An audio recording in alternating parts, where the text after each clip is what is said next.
So this plow normally is attached to the front of the bike, no surprise, and we're going to replace and fix this here today.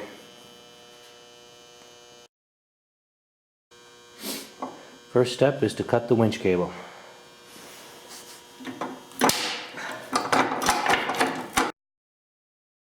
So we have the rubber bumper kind of freed up here.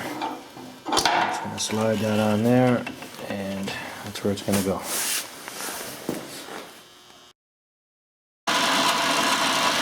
Giving ourselves a little bit more cable. So we're going to use these clamps.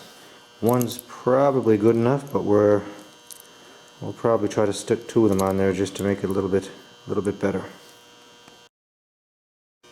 So then I've fed the clamps through the cable, and we'll wrap that hook.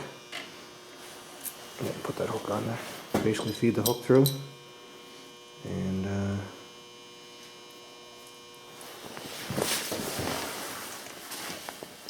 basically we're going to attach the cable to those clamps and tighten it up nice and tight. There's one. Lie it back.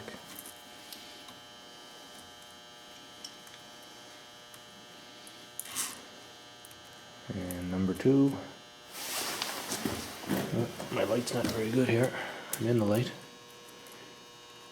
And we're still debating on whether we're going to use two or one, but we'll see. So we're just going to tighten these nuts up. That's an 11mm socket. And go. Ow, watch your fingers.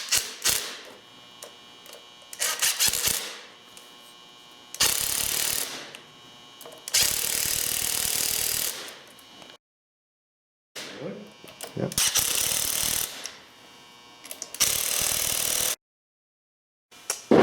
Finished product.